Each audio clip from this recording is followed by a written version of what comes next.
Okay, hello everyone, welcome to सरकारी exam वाला।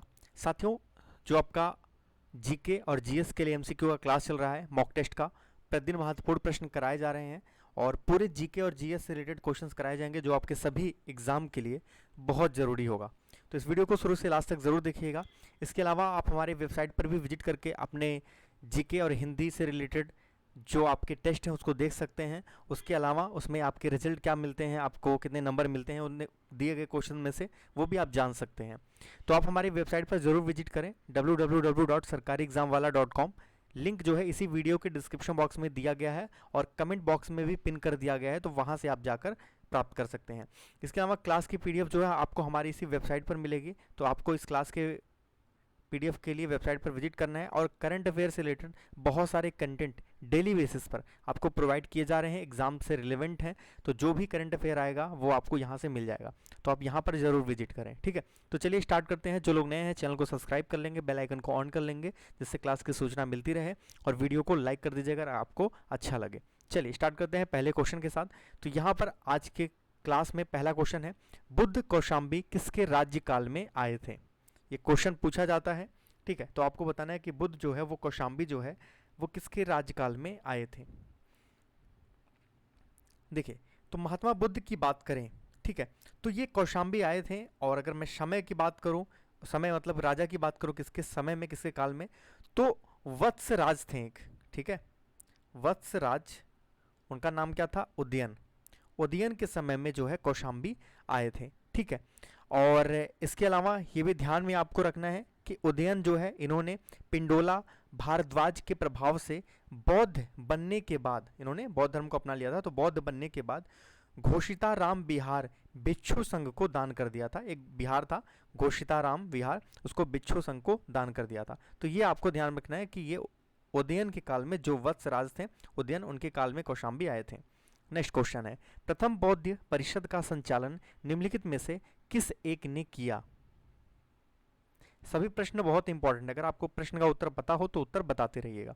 चलिए, इसका जो सही उत्तर है वो है ऑप्शन नंबर बी, महाकस्प। ठीक है, देखिए, प्रथम बौद्ध संगीत या फिर प्रथम बौद्ध परिषद कहा जाता है। परिषद का मतलब यहाँ पे संगीत की बात हो रही है। देखिए, संगीत का मतलब क्या है? संगीत का मतलब एक सम्मेलन किया जा रहा है। ठीक है, तो ये जो है बुद्ध की मृत्यु जब हो गई थी, महात्मा बुद्ध की, उनकी मृत्यु के तत्काल बाद जो है वो कहाँ पर किया गया था? तो ये राजगृह में जो है एक गुफा थी, उसका नाम था सप्तपर्णी गुफा। सप्तपर्णी गुफा में हुआ था। ठीक है, तो ये जो प्रथम संगीत हुई थी ये यहीं पर हुई थी। और इस समय मगध का जो शासक था वो कौन था? वो था अजात शत्रु। कौन था? अजात शत्रु। और इस संगीत के जो अध्यक्ष थे उसमें कौन थे? महाकश्यप। महाकश्यप जो है उन्होंने अध्यक्षता की थी। ध्यान में रखिएगा, इसमें बुद्ध के प्रमुख शिष्य आनंद और उपालु भी क्या है, वहाँ पे उपस्थित थे। इसमें हुआ क्या था वो भी बहुत इंपॉर्टेंट है। इसमें जो है बुद्ध की शिक्षाओं का संकलन किया गया था और विनय पीटक और सुत्त पीटक नाम से इनका दो भागों में विभाजन किया गया था। ठीक है, तो ये ध्यान में आपको रखना है। नेक्स्ट क्वेश्चन है, चतुर्थ बौद्ध संगीत यानी परिषद जिसको कहा जाता है, ये कहाँ पर हुई थी या किसके शासनकाल में हुई थी? चारों के बारे में याद रखिएगा। जैसे आपको पता है कि जैन में 2 हुआ था, बौद्ध में 4 हुए थे, तो वो आपको ध्यान में रखना है। कौन कहाँ पर, किसके शासनकाल में, ठीक है, कहाँ पर हुआ था और उस समय अध्यक्ष कौन था? तो यहाँ पर अगर इसकी बात करें तो इसका उत्तर है ऑप्शन नंबर पहला, कनिष्क के शासनकाल में। ठीक है, प्रथम बौद्ध संगीत जो है आपको पता है, मैंने बता दिया। ठीक है, इसी तरीके से चौथे वाले को याद रखिएगा, ये कहाँ हुआ था? तो यहाँ पर ध्यान में रखना है आपको, कनिष्क के शासनकाल में कश्मीर में। ठीक है, कश्मीर में, उसको बोलते हैं कुंडलवन, याद रखिएगा, कुंडलवन, वहाँ पर संपन्न हुआ था। इसमें जो अध्यक्ष थे ये नाम याद रखिएगा, बहुत इंपॉर्टेंट है, पूछा जाता है एग्जाम में। वसुमित्र, वसुमित्र जो है अध्यक्ष थे। और इसमें उपाध्यक्ष का भी नाम कई बार पूछा जाता है, तो उपाध्यक्ष भी जान लीजिए। इसमें उपाध्यक्षता किसने की थी? वो अश्वघोष ने किया था। ठीक है, तो ये ध्यान में रखना है, कई बार पूछ लेता है, इसलिए मैं ये चीज़ें आपको बता देता हूँ ताकि आपको कभी दिक्कत ना हो एग्जाम में। चलिए नेक्स्ट क्वेश्चन है, द्वितीय बौद्ध संगीत समिति का आयोजन कहाँ पर हुआ था? द्वितीय बौद्ध समिति का जो है आयोजन कहाँ हुआ था? 4 हुए थे, लेकिन मैं आपको सिर्फ 3 ही बता रहा हूँ। तीसरा वाला जो है वो नहीं बताऊंगा, उसके बारे में आपको पढ़ना होगा। इसका उत्तर है ऑप्शन नंबर बी, वैशाली में। कहाँ पर हुआ था? वैशाली में हुआ था। ठीक है, तो द्वितीय बौद्ध संगीत का जो आयोजन है वो कहाँ पर हुआ था? वैशाली में। और याद रखिएगा कालाशोक के शासनकाल में हुआ था। ठीक है, और बुद्ध की मृत्यु के 100 वर्ष बाद ये किया गया था। कहाँ पर? तो आपका वैशाली में। ठीक है, तो कालाशोक के शासनकाल में द्वितीय बौद्ध संगीत का आयोजन बुद्ध की मृत्यु के 100 वर्ष बाद वैशाली में किया गया था। ये पूछा जाता है। ठीक है, चलिए अगला क्वेश्चन है, सारनाथ की भूमि स्पर्श मुद्रा वाली बुद्ध की प्रतिमा किस काल से जुड़ी हुई है? कालांकित मतलब किस काल से अंकित है?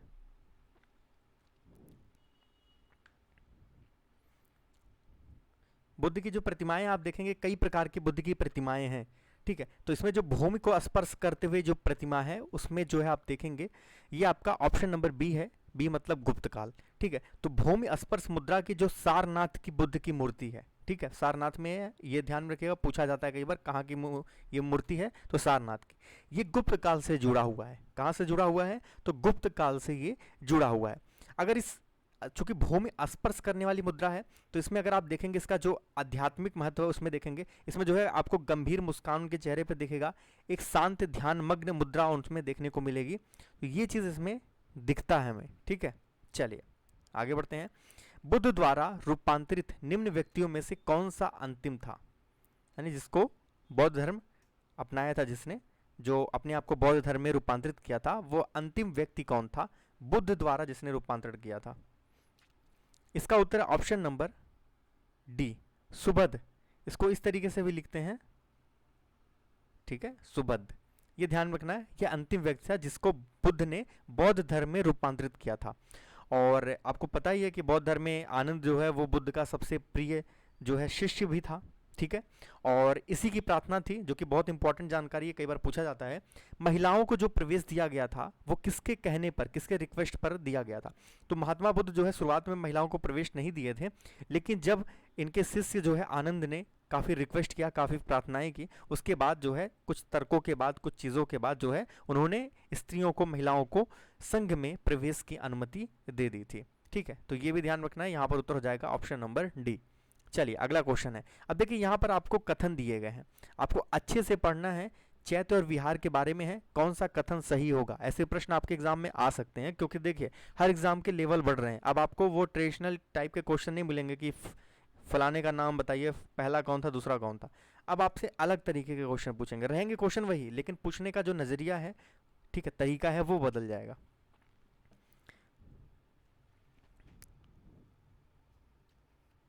बताइए इस प्रश्न का उत्तर क्या होगा? चलिए, तो इसका उत्तर है ऑप्शन नंबर बी।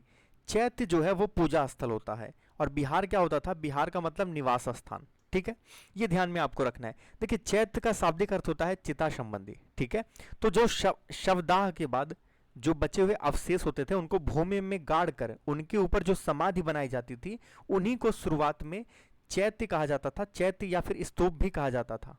ठीक है, तो ये ध्यान में रखिएगा। और बिहार जो होता था उसी से जुड़ा हुआ स्थल होता था, जहां पर जो उपासना करने के लिए लोग होते थे वो वहां पर रहते थे। तो ये ध्यान रखिएगा कि भिक्षुओं के रहने के लिए जो आवास बनाए जाते थे चैत्य गृहों के समीप, उसे क्या बोला जाता था? उसे बिहार बोला जाता था।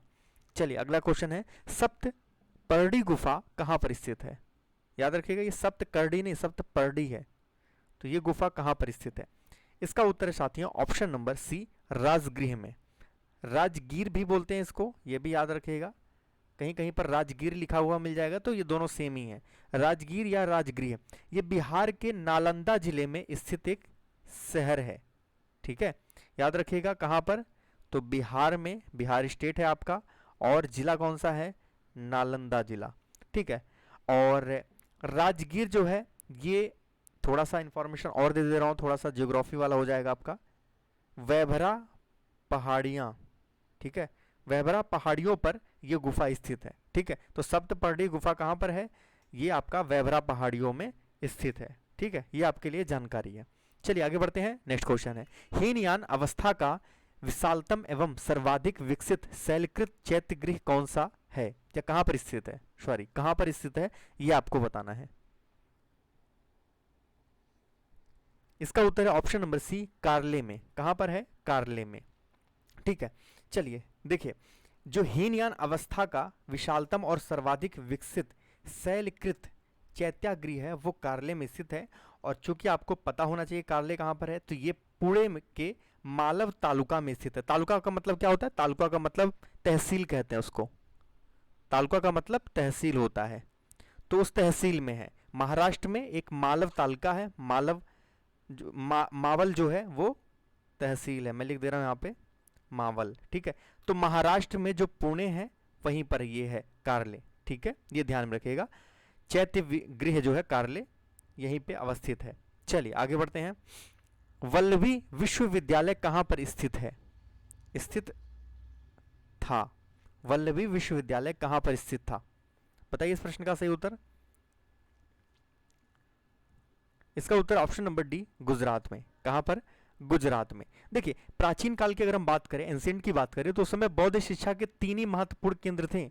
एक तो आपका नालंदा था, ठीक है, नालंदा में शिक्षा दी जाती थी, पहला था। दूसरे की बात करें तो दूसरा आपका वल्लभी था। और तीसरे पे अगर हम बात करें तो विक्रमशिला था। विक्रमशिला। नालंदा तो शुरुआत से ही फेमस रहा है, ठीक है, शिक्षा के लिए बहुत ही ज़्यादा प्रसिद्ध है वैश्विक स्तर पर, तो ये तो आपको पता है। लेकिन नालंदा में जो है आपको ध्यान रखना है कि जो वल्लभी विश्वविद्यालय है वो कहाँ पर है? वो गुजरात में स्थित है। कई बार क्षेत्र के हिसाब से दे देता है, तो जैसे नालंदा आपको पता है कि बिहार में आधुनिक पटना में जो है उसी के दक्षिणतम क्षेत्र में स्थित है, तो इसलिए आपको ध्यान में रखना। और वल्लभी कहाँ है? गुजरात के कठियावाड़ क्षेत्र में है, ठीक है। ये थोड़ा सा आपको इन्फॉर्मेशन होना चाहिए, कई बार पूछा जाता है, तो ये जरूरी है आपके लिए, ठीक है। चलिए आगे बढ़ते हैं। नेक्स्ट क्वेश्चन है, उत्तर प्रदेश में बौद्ध एवं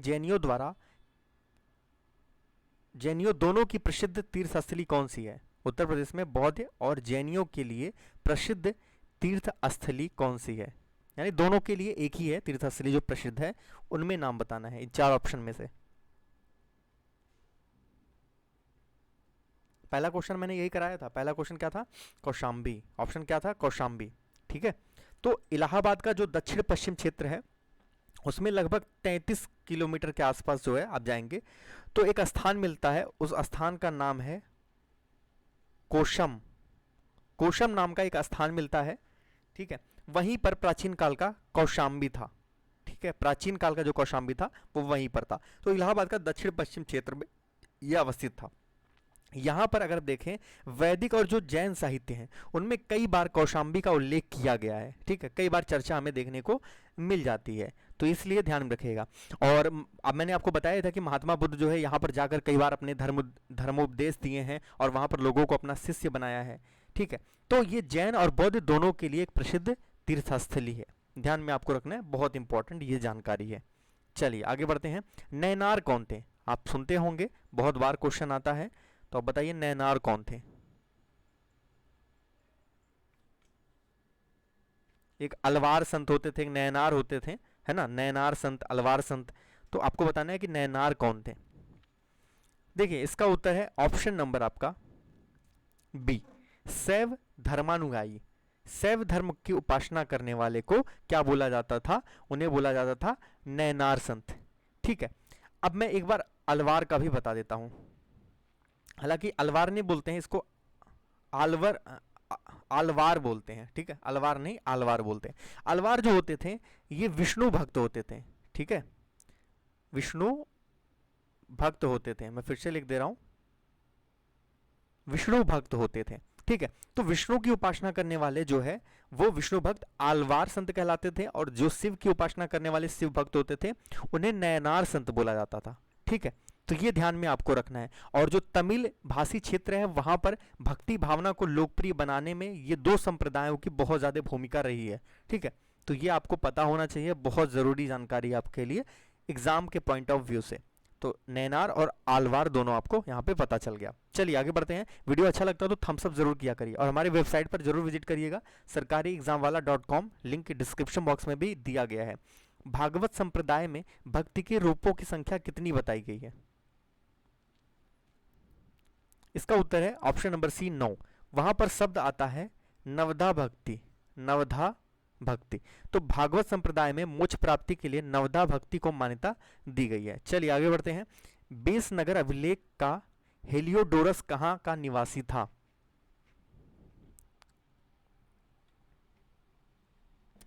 एक यवन का राजदूत था, ठीक है, यवन का राजदूत था। यहाँ पर उत्तर हो जाएगा ऑप्शन नंबर बी, तक्षशिला। देखिए यहाँ पर उत्तर क्या हो गया आपका, तक्षशिला। चूंकि आया है बेस नगर का अभिलेख, तो एक बार ध्यान से देख लीजिए, मैं डिटेल में समझा दे रहा हूँ। देखिए भागवत धर्म से संबंध प्रथम उपलब्ध जो स्मारक है, प्रशस्तर स्मारक या फिर पहली जो जानकारी हमें मिल रही है स्मारक से, वो आपका बेशनगर या फिर बोलते हैं इसको विदिशा का, ठीक है, या फिर वेशनगर का। तो विदिशा या फिर वेशनगर लिखा आता है। इसका जो गरुड़ स्तंभ है, ये भी ध्यान रखिएगा, वेशनगर का अभिलेख का मतलब वेशनगर का गरुड़ स्तंभ, इससे हमें ये जानकारी मिलती है, ठीक है। अब देखिए तक्षशिला के यवन राजदूत जो हेलियोडोरस था, उसने भागवत धर्म को ग्रहण किया था और उसके बाद उसने इस स्तंभ की स्थापना कराई और यहाँ पर उसने पूजा भी की थी। तो ये ध्यान में रखना है, चूंकि जानकारी इतनी लंबी है इसलिए आपको पूरा पता होना चाहिए। तो जानकारी क्या है कि भागवत धर्म से संबंधित पहला जो उपलब्ध हमें स्मारक मिला वो विदिशा या फिर वेशनगर का गरुड़ स्तंभ है। इससे हमें क्या जानकारी मिलती है कि तक्षशिला के जो यवन राजदूत हेलियोडोरस था, उसने भागवत धर्म को ग्रहण किया और इस स्तंभ की स्थापना करवा के उसकी पूजा की। तो क्वेश्चन पूछेगा कि जो आपका हेलियोडोरस था वो कहाँ का राजदूत था, तो आपको पता होना चाहिए यवन का। कहाँ से जुड़ा हुआ था, वो आपको पता होना चाहिए तक्षशिला से। उसके बाद आपसे पूछ लेगा कि बेसनगर अभिलेख जो है वो कौन सा अभिलेख है, गरुड़ पुराण ऐसे कुछ नाम दे देगा, तो आपको याद रहना है कि गरुड़ स्तंभ है, किस धर्म से जुड़ा हुआ है, तो भागवत धर्म से जुड़ा हुआ है। चलिए आगे बढ़ते हैं। विष्णु के किस अवतार को सागर से पृथ्वी का उद्धार करने हेतु अंकित किया जाता है? इसका उत्तर ऑप्शन नंबर सी, वराह, ठीक है, वराह यहाँ पे आपका सही उत्तर हो जाएगा। तो भगवान विष्णु जो है उनको दैत्य राज जो हिरण्याक्ष था उसका वध करने के लिए वराह रूप को धारण किया गया था। चलिए नेक्स्ट क्वेश्चन है, पुरी में रथ यात्रा किसके सम्मान में निकाली जाती है? देखिए यहाँ पर जनरल नॉलेज की क्वेश्चंस भी हैं और जनरल स्टडीज के भी हैं, जो आपको थोड़े एनालिटिकल हैं वो भी बताए जा रहे हैं, और जो थोड़ा पॉइंट है या फिर आपको सामान्य रूप में जानना चाहिए तो वो भी जानकारी यहाँ पे शामिल की गई है। क्वेश्चन पूछे जाते हैं आपके एग्जाम में। इसका उत्तर है ऑप्शन नंबर सी, भगवान जगन्नाथ के, ठीक है, भगवान जगन्नाथ के जो है सम्मान में ये निकाला जाता है। देखिए हमेशा निकाला जाता है, हर साल। कब निकाला जाता है? तो जून माह में, ठीक है, जून महीने में निकाला जाता है। उड़ीसा के पुरी में जो है भगवान जगन्नाथ का मतलब यहाँ पे कृष्ण की बात हो रही है, तो कृष्ण, बलराम और सुभद्रा के सम्मान में ये रथ यात्रा निकाली जाती है। तो यहाँ पर ऑप्शन आपका सी है, तो भगवान जगन्नाथ। नेक्स्ट क्वेश्चन है, राजा नंद का उल्लेख करने वाला अभिलेखीय प्रमाण कौन सा है? क्योंकि अभिलेख के बारे में आपको पता होना चाहिए किस अभिलेख में क्या है, बहुत इंपॉर्टेंट है आपका। इसका उत्तर ऑप्शन नंबर ए, खारवेल का हाथी गुम्फा अभिलेख, ठीक है। देखिए चूंकि हम खारवेल की बात कर रहे हैं तो ये सबसे प्रतापी शासक था। किस वंश का था? तो जो कलिंग के चेदी वंश थे, कलिंग के जो चेदी वंश थे उसका सबसे प्रतापी शासक कौन था? खारवेल। कई बार पूछ लेता है कि कलिंग वंश के चेदी वंश का सबसे प्रतापी शासक कौन था, तो खारवेल। या फिर पूछ लेगा खारवेल किस वंश से जुड़ा हुआ था, तो चेदी वंश, कलिंग के जो चेदी वंश थे, ठीक है। तो जो इसके बारे में भी पहली जानकारी मिलती है वो हमें हाथी गुफा अभिलेख से ही मिलती है, तो ये ध्यान में आपको रखना है। और नंद वंशीय शासक महापद्मानंद द्वारा कलिंग में नहर खुदवाए जाने का उल्लेख भी हमें इसी अभिलेख में मिलता है। तो कई जानकारी मिलती है, ओवरऑल आपके लिए जरूरी है, ठीक है। तो नहरों की जानकारी देने वाला प्रथम अभिलेखीय साक्ष्य कौन सा है? खारवेल का हाथी गुफा अभिलेख। अगला क्वेश्चन है, मगध का कौन सा सम्राट अपरो परशुराम के नाम से जाना जाता है? उपनाम से जुड़े हुए प्रश्न पूछे जा रहे हैं एग्जाम में, पैटर्न ऐसा देखने को हमें मिल रहा है, इसलिए आपको पता होना चाहिए। इसका उत्तर है ऑप्शन नंबर डी, महापद्मानंद, ठीक है। मगध पर जब शिशुनाग वंश के बाद नंद वंश का वर्चस्व स्थापित हुआ तो उस नंद वंश में सब जो संस्थापक महापद्मानंद था, या फिर इसको उग्रसेन भी कहा जाता था, इसको जो है पुराणों में अपरो परशुराम कहा गया है, या फिर कहीं कहीं पर जो है सर्वक्ष त्रांतक कहा गया है। तो ये नाम तो नहीं देखा जाता, लेकिन ये नाम जरूर देखा जाता है, पूछा जाता है, अपरो परशुराम, ठीक है। ये पूछा जाता है एग्जाम में, इसलिए मैं आपको यहाँ पे करा दे रहा हूँ। अगला क्वेश्चन है, गौतम बुद्ध के समय का प्रसिद्ध वैद्य जीवक जिसके दरबार से संबंधित था वो कौन है? देखिए इस क्लास से आपको फायदा क्या हो रहा है, एक तो क्वेश्चन आप कर रहे हैं, मॉक टेस्ट कर रहे हैं, लेकिन आपको रिवीजन में करा दे रहा हूँ, क्योंकि एग्जाम में सबसे जरूरी क्या होता है, आप कितना भी पढ़ लीजिए, जब तक आप रिवीजन नहीं करेंगे और चीज़ें सुनेंगे नहीं तब तक आपको याद नहीं रहेगा। तो ये भी एक तरीका है, अपने 24 घंटे के समय में 20 मिनट अगर आप इसको ऐड कर लेते हैं तो आपका लाभ ही होगा। इसका उत्तर क्या है? इसका उत्तर है ऑप्शन नंबर ए, बिंबिसार, ठीक है। गौतम बुद्ध के समय का प्रसिद्ध वैद्य जीवक बिंबिसार के दरबार से संबंधित था, ठीक है। प्रसिद्ध वैद्य कौन था? जीवक, जो कि बिंबिसार के दरबार से जुड़ा हुआ था। बिंबिसार ने अपने राज्य वैद्य जीवक को अवंती नरेश चंड प्रद्योत के राज्य में चिकित्सा सेवा के लिए भी भेजा था। तो ये ध्यान रखना। अब चूंकि बिंबिसार का नाम आ गया तो बिंबिसार के बारे में जान लीजिए। बिंबिसार जो है वो हर्यक वंश का प्रथम शक्तिशाली शासक था। याद रखिएगा, ये प्रथम शक्तिशाली की बात हो रही है, प्रथम शासक नहीं, प्रथम शक्तिशाली शासक था हर्यक वंश का, ठीक है। और ये मगध साम्राज्य का वास्तविक संस्थापक था। जो मगध साम्राज्य स्थापित हुआ था उसका ये वास्तविक संस्थापक था, तो ध्यान में रखिएगा। चलिए लास्ट क्वेश्चन है, चंपा किस महाजनपद की राजधानी थी? तो इसका उत्तर है ऑप्शन नंबर डी, अंग, ठीक है। अंग जो है यहाँ पे ध्यान रखिएगा, उत्तरी बिहार के वर्तमान में जो भागलपुर और मुंगेर जिला है वो अंग महाजनपद के अंतर्गत आता था, ठीक है। इसकी राजधानी क्या थी? इसकी राजधानी चंपा थी, ठीक है। चलिए बहुत अच्छे, वेरी गुड। इसी तरीके से आप सभी को तैयार रहना अपने एग्जाम के लिए और प्रैक्टिस करते रहना है क्वेश्चंस को। कल फिर क्लास आएगा, ध्यान रखिएगा। आप हमें फेसबुक, ट्विटर और इंस्टाग्राम पे फॉलो कर सकते हैं। आप हमारे वेबसाइट पर भी विजिट कर सकते हैं www.sarkariexamwala.com। लिंक इसी वीडियो के डिस्क्रिप्शन बॉक्स में दिया गया है और पीडीएफ भी आप हमारे वेबसाइट पर विजिट करके देख सकते हैं। और वहां पर आप जा करके जितने भी करंट अफेयर से डेली बेसिस पर कंटेंट आपको मिलते हैं, आप जाकर एक बार देखिएगा, थोड़ा 5 मिनट दीजिए समय और चीज़ों को देखिए अच्छे से, आपको समझ में आ जाएगा कि वेबसाइट कितनी बेहतर तरीके से आप लोगों के लिए बनाया गया है। चलिए क्लास को एंड करते हैं। टेलीग्राम पे भी जाकर आप लिंक प्राप्त कर सकते हैं, तो वहाँ से भी आप जुड़ सकते हैं हमारे साथ, ठीक है। तो चलिए क्लास को एंड करते हैं, मिलते हैं नेक्स्ट क्लास में। तब तक के लिए जय हिंद, वंदे मातरम।